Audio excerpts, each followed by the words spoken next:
We had moved very dramatically on the very first day of the new millennium.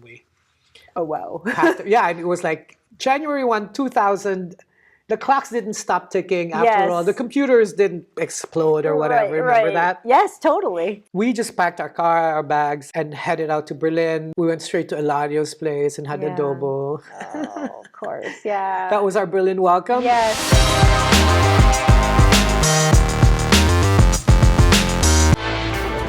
Hello. I am now in Berlin.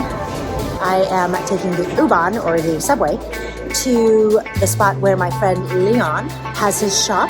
It's called Schwein. I'm going to his shop so that I can interview him about his time during the Saigon, which I got to do with him in Stuttgart, so many years ago. So let's go to his store and do an interview with him. All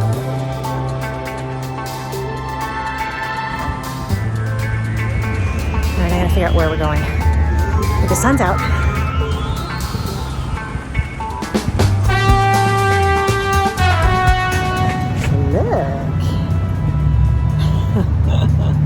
Isn't that cool? So I am by Alexanderplatz, which is very famous in Berlin. It's sort of like a landmark, this Turm, as they call it.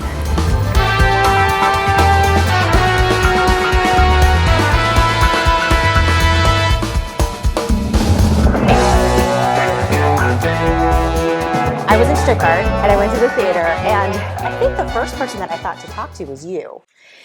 And I reached out to you and I was like, hey, can we get together? And you're like, yeah, it's totally. So I'm so grateful that you're open to doing this. As I'm sure you know, I've been doing this series about getting into contact with like our Philippine heritage. And I'll tell you, like when I worked with you in Stuttgart, that was the first time that I had ever really gotten into close contact with not only Filipinos, but Filipinos from the Philippines, the motherland, right? I kept a distance from really getting personal with everybody because I felt already so intimidated by the talent, but also by the culture that was so, I walked into this like family, you know, and they brought me in, but I also was just like, I don't know what to do with this because I had such little experience with there was a very culture. Strong sense of family. Yeah. You stayed from the first day to the last day. The very last day. So I think I was 30 when I arrived in Stuttgart. Okay. I was doing Thuy and a cover engineer, and then at some point I became alternate engineer, and I just gratefully gave up Thuy and his 19 B flats. Miserable guy.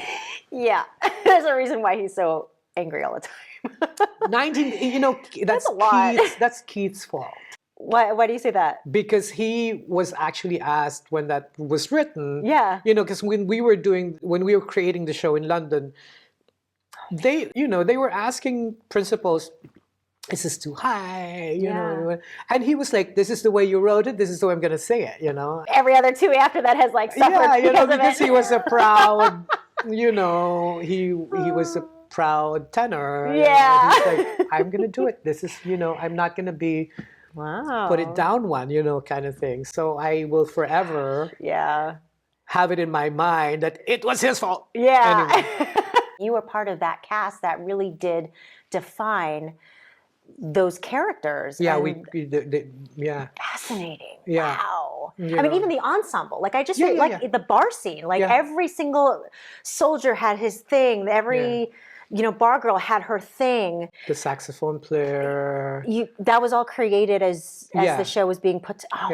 Fascinating. I'm sorry. That's so cool to hear about. Yeah, no, it's something that I'm deeply proud of. Absolutely. That no one can ever take away from you. It was an experience of a lifetime that really changed. You know, it really changes your life. As the 10-year-old who's like learning about this amazing musical that's bringing all these Filipinos into, you know, the spotlight, I remember all of those characters. And I remember studying and looking and going, wow, you know, seeing it on Broadway, which of course was like the iteration that was established in the West End. But like, I just remember watching all of that and being like, whoa, this is so, it's like one big moving organism, but yet every single, which I think is quite special. I mean, obviously every musical production has like, you know, you define your character and but I feel like that particular production, I don't know, maybe just because it's so tied to being Filipino that I just was like, whoa, this is so neat. To know that you were a part of bringing that to life is just, it's... Because I think also you saw yourself in the show. Yes. So Yeah. it was this immediate connection. They would be giving out lines. And I was always kind of really shy about these things. But I remember, Yeah. this one line, like, out of my way, if that's all that you got. Yeah. I actually really, I raised my hand. I was like, I'll do that. Yeah. Yeah. And I also did it in the German production because I remember when they were blocking it and I was like, oh, that's my line. Yeah, that's right. You weren't so quiet about it that time. I wasn't so, I was like, it's just one line. Yeah. I need that one line, Yeah. just one line. It's like, I'm working hard in the ensemble. I just need that one line to give it to me, and I'm good. I'll get it. When you joined the London cast, gosh, I'm so excited to be able to talk to you about that. You were not born yet. Growing, oh, please, I know, but You were 2. At yeah, the no, most. 89, no, I was already 10. See? So I was already, but Good still, Lord. no, but I was old enough to know that this amazing production was happening specifically for Asians. When you joined that cast, were there a lot of Filipinos? Was it mostly Filipinos, or what was the percentage of? For the Asian For the cast, Asian cast. we were all Filipinos except for one guy, Thuy. A couple of the girls were not non-Filipino. There was a French girl actually, and she had kind of Asian-y eyes. She was tiny, like Yeah. a typical Parisienne, and even her name was typical Dominique. Yes. She had this line, a special trophy of war. Yeah, And she did that with a French accent. I remember hearing that original But I think recording. 99% of the boys were Filipinos. Did they specifically go to the Philippines to audition? Because they just knew that this is where all of the voices are. Well, it all started the when they were Murs. looking for Kims. Okay. They were going around the world, and Okay. everyone that they encountered who had a smidgen of promise Yeah. had roots from the Philippines. Okay. And then at some point they said, why don't we just go to the source? And voila, they were able to cast all the women's roles. I mean, the Gigi, and suddenly they had 2 Kims. And I remember going, this is so not fair, I mean, they're not looking for guys. They were just looking for women. And then a couple interesting. months later, They came back. they came back. Interesting. I think there were 13 of us, yeah. How many people auditioned? Do you know? Oh, I don't remember. Was it a lot? A lot, I think. Oh my! And I bet they were all so talented. Yeah, but it was mostly theater people because... Sure. They just had the experience, right? And the And also training other people didn't know about musicals. Theater didn't have a reach then that it has now because of Miss Saigon. Yes, because that was the first one that really had. I mean, I think Flower Drum Song came before Miss Saigon. Yeah, but it didn't have the. It also didn't. I mean, for the Filipinos, for the Philippines, it had a different meaning. Obviously, Yes. How was the cast different from London and Stuttgart? Were there differences that you remember? when Stuttgart was being cast, they kind of already knew what they were looking for. The roles had been created. Yes, They had been listened to. They had been watched. that makes sense. Yeah. Stuttgart was, interesting in a way that, again, it was a mixture of people from the original cast from London and then the new kids, like really young. It was a mixture of also people from the Philippine theater circle whom I knew, really like childhood friends. We knew each other doing karaoke in some piano bars in Manila. And then you come to Germany and you are all back together again. Yeah. And so no wonder there was already that sense of family because many of you already knew each other. That's what I was wondering because I was like, I We knew each remember other, thinking or even guessing these talented people must have been working it's not like their careers started. I mean, many who were very young, their careers started in Germany, but I can imagine there were many of you who had worked with each other. amazing careers or had already done amazing shows in the Philippines and then came to Germany. Yeah. And so now you just kind of carried that bond with each other as your role evolved. Like I was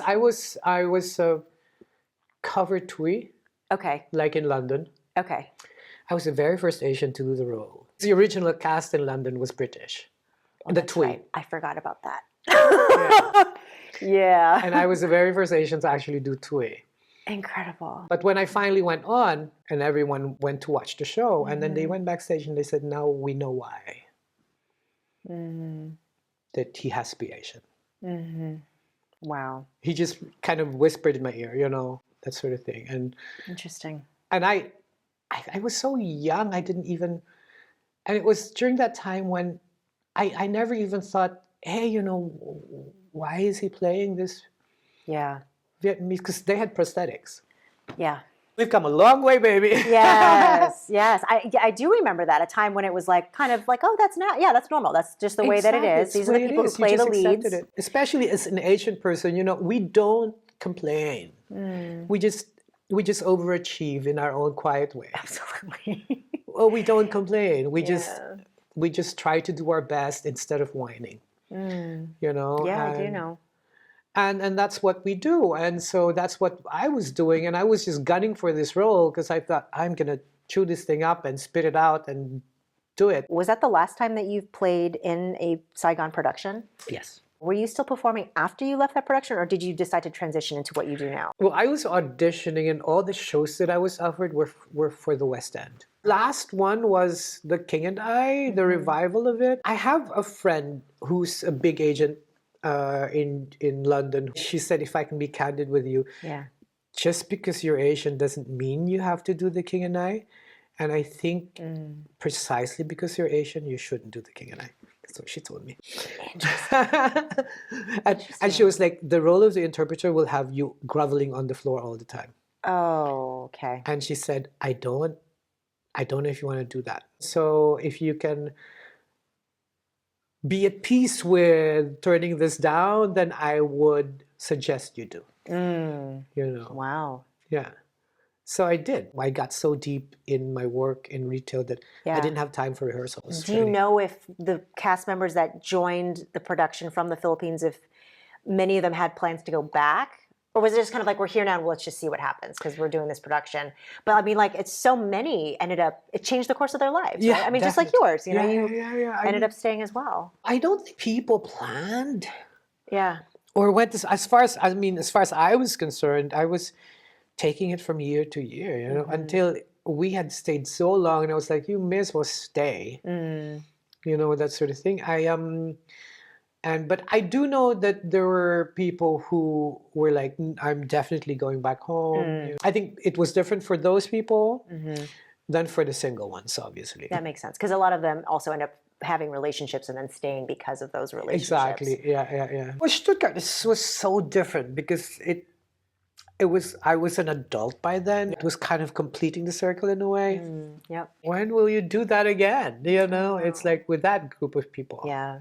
It was really At that it was time so with that special. show Yeah. in Germany in Stuttgart, Germany. Of I all think places. also Germany was a big part of it. I mean, the location was a big part of why it became that way. In the positive and negative sides of it, I think. Sure.